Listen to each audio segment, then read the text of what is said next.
مجھے اپنی زندگی کی جوانی کا ایک واقعہ سنایا۔ فرمانے لگے، میں ایک شہر سے دوسرے شہر گیا۔ ہم کچھ اور دوست بھی تھے، تجارت کے لیے، سوداگری کے لیے۔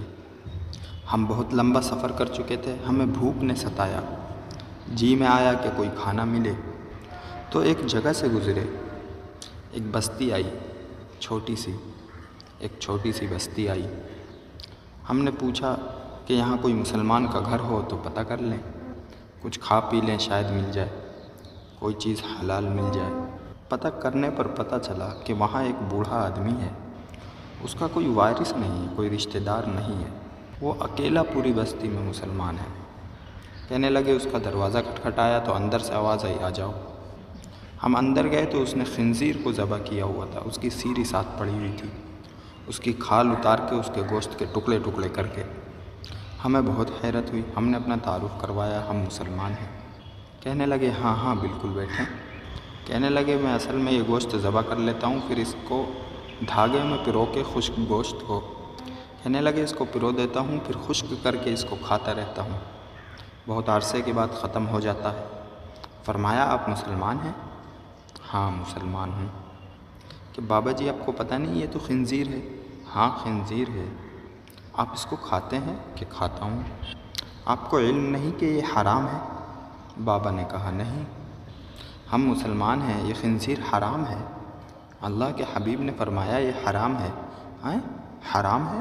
بندہ یہ بات سن کر خوف سے سکتے میں آ گیا، بے ہوش ہو گئے، اور ایسے سکتے میں آئے کہ مر گئے۔ اب انہوں نے دیکھا وہ تو فوت ہو گیا۔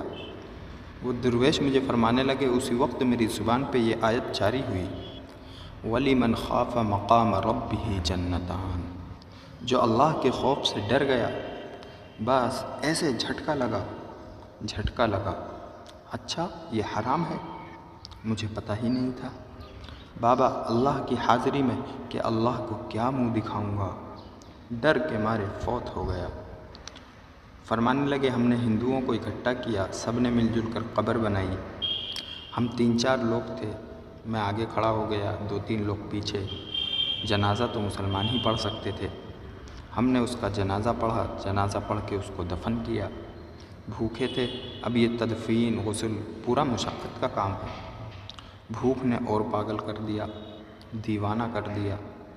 آگے ایک سرائے تھی، وہاں جا کر جی بھر کے کھانا کھایا۔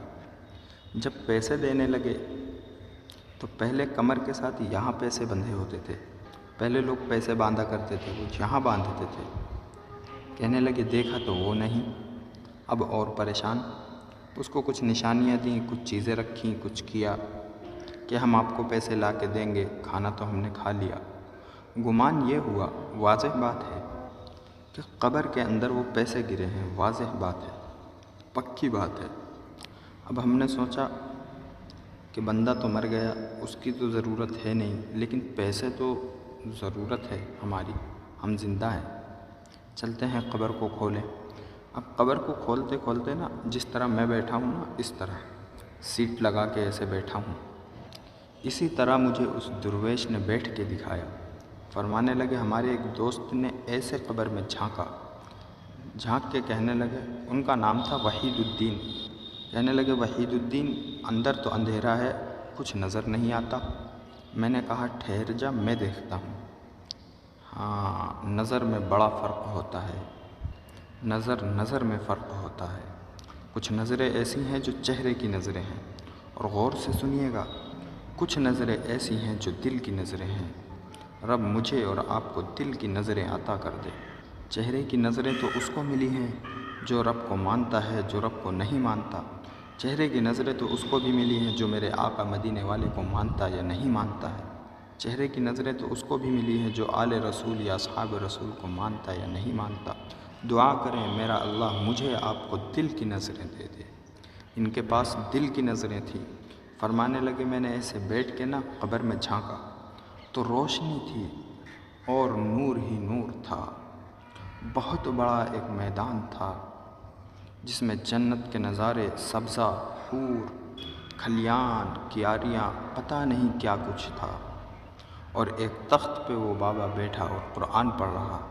اور میری طرف اس طریقے سے دیکھ کے کہنے لگا، اس خوف کی وجہ سے اللہ نے مجھے یہ دیا ہے۔